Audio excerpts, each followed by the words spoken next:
Hi everybody, I'm Patsy Stamp and Liz has asked me to talk to you about my interest in floral art. I became interested in floral art as a very young girl when I was growing up in Murray Bridge. I went next door to our neighbours, Mrs Mingies, who was the undertaker's wife, and she was doing a wreath in her kitchen. She'd picked the argyratum from her garden and she'd tying the stems with wire and putting them into a wreath, a polystyrene wreath. So that's where my interest really started. I was hooked, I reckon, from that day. So then I used to make posies and take them down to a lady down the road. I'm not sure how I learnt to make a posy, but I just remember going out and picking violets and putting them into a bunch and then putting some leaves around them and tying them with a rubber band. And so I think I started as quite a young girl doing some flower arranging. Now, I'm not good at art. I wasn't good at art at school, but somehow this interest in floral art just evolved. I think it came from my father. He grew flowers, and when I was a young girl growing up in Murray Bridge, he entered me into a decorated saucer competition at the Murray Bridge Flower Show. And I must have had a little bit of success because that's where it all came from. Then I used to make tussie mussies, and these are herb posies because I always had some herbs and roses in my garden. They made the house smell nice, and they also made nice gifts for friends. Then one day a work colleague said to me that her wedding was all good, all organised except for the church flowers. I said, I can do that for you. I've done church flowers for years. Then I thought about it and I thought, oh goodness me, I think I'd better do some formal training in floral art before I had to do her church flowers. So I enrolled in a TAFE floristry course. When I told my sister this, she said, oh, I think I'd like to do that as well. So Kathy and I went to the TAFE floristry course for one term, and then we did the church flowers for Jane's wedding. And then our teacher was Phyllis Marriott, and she had us as beginners and some advanced students. We were looking at what the advanced students did, so we thought, we'd like to do that. So for the next 2 years, we attended the floristry course. After that, we thought, we've had enough of this. And then when we left, we got a phone call from the secretary of the Westside Floral Art Club, and she asked us if we'd like to join. We thought, oh yeah, this would be a good thing to do, as this would keep our interest in floral art. Well, the next thing, Kathy's the treasurer and I'm the secretary of the Westside Floral Art Club. Then after a couple of years, Phyllis Marriott, who was the president of the Westside Floral Art Club and also president of the South Australian Floral Design Council, asked me to attend a meeting. Well, you know what happened then? I'm on the committee, and then a few years later, I'm president of the South Australian Floral Design Club. So that's sort of a little bit of where I went. All of a sudden, this is a hobby that's got out of control. Okay, when did I start competing? Well, Phyllis, as president of the Westside Floral Art Club, asked me to put some work on the bench at the club level. So when you do that and you have a little bit of success, you win a couple of first prizes, you think, this is quite good. So the next stage is that you go along to the Floral Design Council, where you're also expected to put flower arrangements up, and then you have a little bit of success there. So the natural progression is to the Royal Show. And then when you do things in the Royal Show, you end up doing things at the national level. You go to conferences throughout Australia and you put up designs there.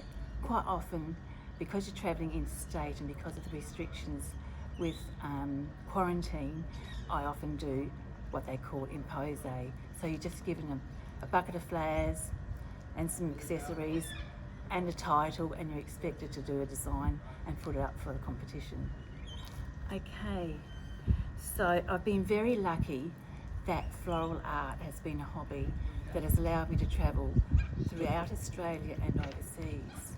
I've attended World Flower Shows in Ireland, Scotland, Japan, the United States and Barbados. I was very lucky that I was asked to do the honorary exhibits for Australia in Barbados and Ireland. This year the World Flower Show was in India. I didn't attend that because it clashed with the Australian Women's Open. So this leads me into how I became a member at Grange.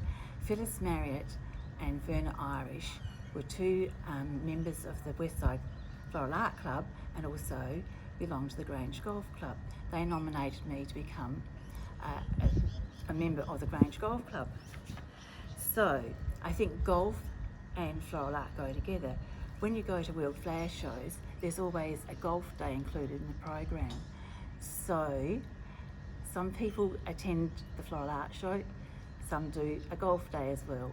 I think maybe that the golf day is probably for spouses, but some of us do play golf. So I've been very lucky that when I went to Ireland for a floral art seminar, it was held at the Photo Island Golf Club. That was a pretty special seminar. Okay, I'll turn over now. Oh, some amusing moments that I've had with floral art designs. Well, when Kathy and I did the church flowers for Jane's wedding, this was our foray into floral art, we were working in the basement of the church and we did this huge arrangement, and when I was carrying it upstairs, I hit the ceiling. So it was back down to the basement to do this flower arrangement all over again. The priest, he couldn't work out why the lights were still on at the church at midnight. To this day, he doesn't know what happened with that floral art arrangement, but it looked nice in the church on the wedding day. Then another friend asked me to do her bouquet for her wedding, and it was a formal bouquet. So I constructed it, practiced walking down the aisle, which was our hallway at home, and two of the Singapore orchids fell out. I glued them back in, and then I said to her on the wedding day, don't stop if any flowers fall out. But she just walked down the aisle and nothing happened to the flowers, so I was pretty happy about that. Then another time when I decided that I was going to do a design for the Royal Show, I did a huge spear and I had spear grass sticking out of it. And then when we went to put it in the car, how's it going to fit? So we had to lay the front seat back. I had to lie down on the front seat and hold the spear all the way from here to the showgrounds. Bob got a few funny looks when he was sitting at the traffic lights, but I was quite lucky. I did win a prize with that design. And well, when I'm out here on the golf course, I do get distracted. I see bark, especially when the leaves are shedding their bark. And I pick it up and I put it on my golf bag. My male playing partners are not amused. I think they just find it quite embarrassing. My favourite flowers are tulips. I just love the subtle colours, and I love the way that you can manipulate the stems and the flowers to give them much more expression. They're quite difficult to work with. You have to be really, really careful with the petals because they do get a little bruised, and the stems can snap very easily. So normally you put some wire up them if you want to bend them. Sorry. Okay, so what keeps me dedicated to my floral art? Well, it's the fact that I can go out there and I can share my creativity and my knowledge with other people. I find it quite satisfying when I go to a community centre and I do a floral art workshop with lots of other people. It doesn't matter what they do, just so long as they put the lovely flowers, bright colours, with some perfume maybe, into a little basket or a little bowl, and they get lots, and I see their smiling faces. That gives me lots of satisfaction as well. I also like putting work on the bench that's a little bit different, a little bit out, sometimes a bit out there for other people to enjoy and appreciate. So thank you very much for giving me this opportunity to share my experience and knowledge, and I hope you all enjoy putting some lovely flowers in your own homes. Thank you.